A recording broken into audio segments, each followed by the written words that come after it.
Buenos días chicos, les doy la bienvenida a una nueva clase. El día de hoy vamos a ver las temperaturas de las corrientes marinas. Como objetivo vamos a determinar las características de las corrientes de Humboldt, de El Niño y La Niña. ¿Sí? Existen corrientes marinas cálidas y frías. Las cálidas se dirigen desde el Ecuador hacia los polos. ¿Sí? En este caso, un ejemplo tenemos la corriente del Niño. En las corrientes marinas frías tenemos que se dirigen desde los polos hacia el Ecuador. Es al contrario, si miren, las cálidas van desde el Ecuador hacia los polos. Las frías, en cambio, vienen desde los polos, vienen hacia el Ecuador. Un ejemplo tenemos aquí la corriente de Humboldt. Miren, la corriente de Humboldt es una corriente que se mueve en dirección norte a lo largo de Chile, Ecuador y Perú. Podemos observar en la imagen, esta es la corriente de Humboldt, viene de Chile, Perú y finalmente llega al Ecuador. Esta es una corriente fría que se mueve en dirección norte, ya lo mencioné, a lo largo de Chile, Perú y Ecuador. Fue descubierta en 1800 por el naturista y explorador alemán Alexander von Humboldt. ¿Sí? Se presenta frente a las costas entre mayo y noviembre y marca el inicio de la estación fría de nuestro país. Esta corriente se presenta más intensa entre los meses de julio y septiembre, junto con la corriente del Golfo. Es una de las más importantes del mundo, ya que ambas ejercen influencia sobre el clima de las zonas que normalmente deberían ser tropicales y generan que la temperatura sea entre 5 y 10 grados centígrados más fría de lo que debería ser. Esta inversión térmica tiene efectos sobre las costas de estos países y generan una alteración drástica en las lluvias, lo que origina franjas de arenales y desiertos costeros fríos. También generan aguas frías, cargadas de una cantidad exuberante de plancton, lo que hace que estas zonas costeras de gran riqueza pesquera, en donde se encuentran gran variedad de organismos marinos, se convierten en lo que son recursos económicos importantes para estos países. ¿Sí? Podemos observar entonces aquí que la corriente de Humboldt, ¿sí?, viene en sentido norte, va desde el sur hacia el norte y ya lo mencioné, va por Chile, Perú y Ecuador y es de corriente fría, ¿sí? No nos vamos a olvidar que la corriente Humboldt es de corriente fría. Esta nace aquí en el Océano Pacífico y termina en el Golfo de Guayaquil. Podemos observar que al lado derecho de América tenemos corrientes cálidas y al lado izquierdo del continente tenemos las corrientes frías. Vamos a ver ahora lo que es la corriente del Niño. Miren, la corriente del Niño es una corriente cálida que aparece a lo largo de la costa occidental del Ecuador y Perú cada diciembre, ¿sí?, y se dirige hacia el sur. Su nombre se debe a la relación en la época navideña por el nacimiento del niño Jesús. Esta corriente aparece en diciembre y se siente sus efectos hasta abril, ¿sí? Tenemos desde diciembre hasta abril el fenómeno del niño. Esta corriente tiene mayor intensidad entre los meses de febrero y marzo. Las aguas de la corriente del Niño se superponen sobre las aguas frías y calientan el agua del mar, lo cual mata el plancton y deja un agua pobre en nutrientes que afecta a la vida marina. ¿Sí? El plancton es un organismo de lo que se alimentan los animales marinos. ¿Sí? El aumento, de la temperatura superficial genera una mayor evaporación, por lo que la humedad del aire aumenta y origina nieblas y fuertes lluvias, ¿sí? Intensas lluvias. La corriente del Niño produce efectos económicos negativos en la economía de la región, tanto de la costa como del Perú. La pesca, que tiene fines comerciales y sirve de aumento a las aves marinas, se ve disminuido significativamente, pues los peces y aves marinas huyen a zonas más frías para encontrar alimentos. La corriente del Niño marca el inicio de la temperatura de lluvias en la costa.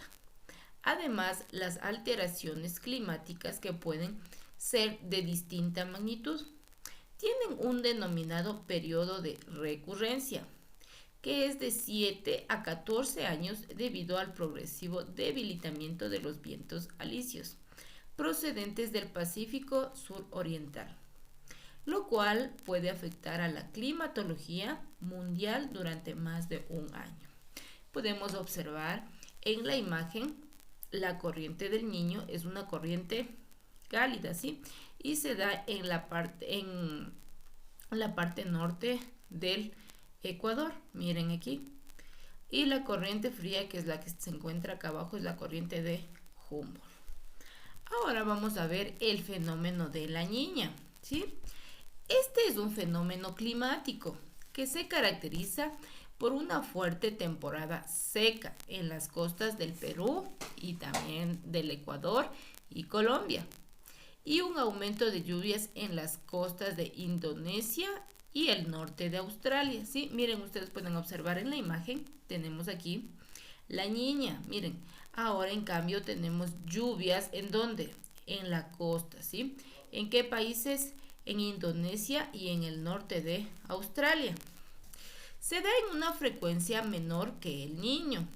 Estas temporadas de sequía extrema han traído como consecuencia pérdidas de cultivos y escasez de alimentos en muchas de las regiones afectadas, así como mayor dispersión de enfermedades tropicales, como es el caso del dengue. Entonces, miren, aquí tenemos el fenómeno del Niño, que tenemos aquí las lluvias en la costa occidental, mientras que el fenómeno de la Niña nos da las lluvias en la costa oriental. Para que podamos entender un poquito de mejor manera, vamos a ver un pequeño video. El origen se debe a los efectos combinados del movimiento de rotación terrestre y de la fuerza centrífuga de las aguas oceánicas en la zona ecuatorial. Esta corriente es muy fría debido a que sus aguas emergen desde zonas profundas, donde tienen una temperatura en torno a los 4 grados en razón a su densidad, en la zona intertropical junto a las costas sudamericanas de Chile y Perú, en el Océano Pacífico.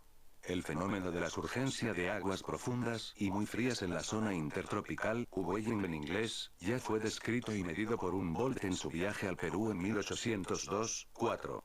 Sin embargo, el propio Humboldt señala que el origen de esas aguas profundas debe provenir, al menos en parte, de las latitudes antárticas, por lo que se muestra partidario de lo que se conoce como corrientes en profundidad, algo que no se ha probado en la bibliografía científica, a pesar de la tesis de las corrientes termomarinas, que resultan difíciles de sustentar, ya que hablan de corrientes en profundidad que pasan de norte a sur y viceversa a través del ecuador terrestre. La corriente surge en la costa sudamericana del Océano Pacífico, desplazándose desde la zona central de Chile hacia el norte, paralelamente a la línea del litoral sudamericano, pasando por las costas peruanas hasta alcanzar la latitud del ecuador terrestre, abriéndose luego en dirección oeste hacia las Islas Galápagos hasta llegar al ecuador terrestre, que no atraviesa por la fuerza centrífuga del movimiento de rotación terrestre que da origen al abombamiento ecuatorial de las aguas oceánicas.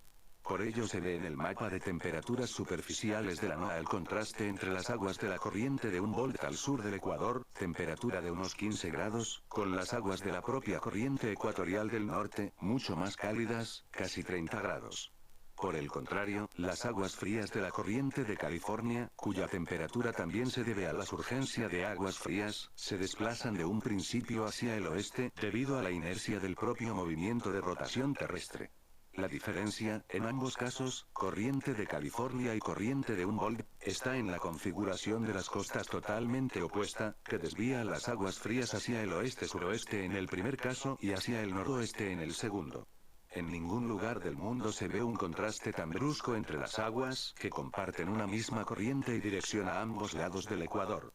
Tal vez podríamos hacer la excepción con la corriente de Benguela en África, pero, en este caso, las aguas frías que surgen junto a las costas de Namibia, se alejan desde el principio hacia el noroeste y, por lo tanto, no se desplazan junto a la costa y no dan origen a un clima seco costero cerca del ecuador terrestre, como sucede en las costas peruanas. Hasta hace relativamente poco tiempo se creía que las aguas de la corriente de Humboldt eran tan frías porque procedían del Antártico y o de la corriente del Pacífico Sur. El excelente mapa elaborado por el Ejército de los Estados Unidos en 1943, una parte del cual aparece arriba, da la idea de una continuidad que no existe en la realidad, entre dicha corriente subpacífica y la de Humboldt. Sin embargo, hay que tener en cuenta que en el mapa de 1943 aparece la corriente sur-pacífica como una corriente cálida que se va enfriando a medida que se acerca a la costa sudamericana. La imagen de radar obtenida mediante el satélite geoestacionario GOES nos muestra, en cambio, una idea algo diferente a la que nos da el mapa citado. En la imagen de radar, la corriente del Pacífico Sur se ve cubierta por una nube alargada que tiene varios miles de kilómetros de longitud, una vaguada propiamente dicha. En inglés, Trough, Meteorology, como consecuencia de la intensa evaporación de las aguas que forman dicha corriente. Ya chicos, ahí vimos un poco sobre la corriente de Humboldt. Ahora vamos a ver lo que es el fenómeno del niño y de la niña.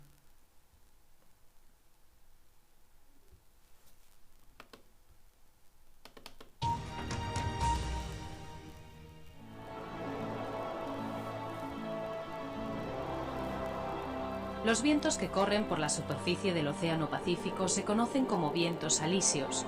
Soplan de este a oeste y así van alejando de Sudamérica las aguas de la superficie oceánica en dirección hacia Indonesia y Australia. En lo alto de la atmósfera, el viento se mueve en dirección opuesta. El resultado es un sistema de circulación de aire.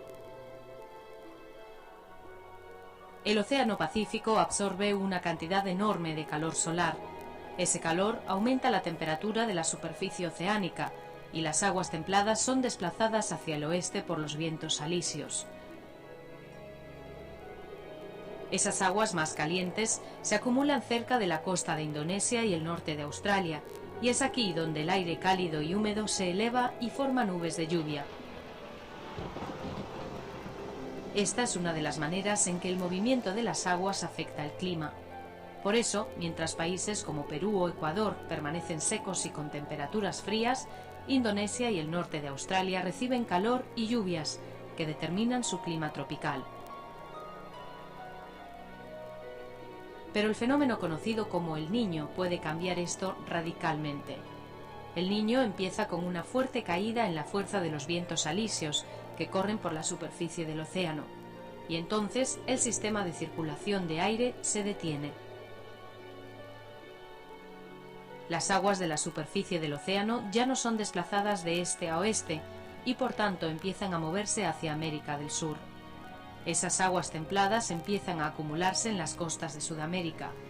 El aire caliente y húmedo se eleva y comienza a caer, causando precipitaciones en Perú y Ecuador. Mientras, en las costas de Indonesia y el norte de Australia, la temperatura de las aguas ha bajado, dando paso a un clima más frío y seco o incluso sequía. El fenómeno del Niño ocurre con una frecuencia irregular, normalmente en intervalos de 3 a 5 años. Pero hay otro fenómeno que también puede cambiar drásticamente el clima. Se conoce como la Niña. La Niña hace que los vientos alisios soplen con una fuerza mucho mayor. Una masa de agua mucho más grande es desplazada hacia el oeste y por tanto hay una acumulación mayor de agua caliente en las costas de Indonesia y norte de Australia. Esto resulta en una mayor cantidad y frecuencia de precipitaciones. En contraste, Perú y Ecuador experimentan un clima mucho más seco o incluso sequía. No se sabe con precisión qué es lo que desencadena el fenómeno del Niño y la Niña. Se cree que forman parte de ciclos climáticos, pero hay evidencia que demuestra que están ocurriendo con mayor frecuencia. Ya chicos, hemos visto un poquito más sobre lo que son los dos fenómenos, lo que es la corriente de Humboldt, lo que es el fenómeno del niño y lo que es el fenómeno de la niña. Ahora su actividad va a pasar materia, estas diapositivas de aquí no las va a pasar con imágenes, ya, va sin imágenes. Aquí en la actividad usted va a dibujar América Central y América del Norte, como podemos observar aquí. Solamente el perfil, ¿sí? No vamos a dibujar países ni nada. Y vamos a ubicar la corriente de Humboldt y la corriente del niño. Esa es su actividad. Y como actividad opcional, ahí sí va a realizar un mapa mundi mudo, todo el mapa mundi, y de igual manera va a ubicar las corrientes de Humboldt y la corriente del niño. Ya chicos, muchas gracias. Nos vemos en una nueva clase.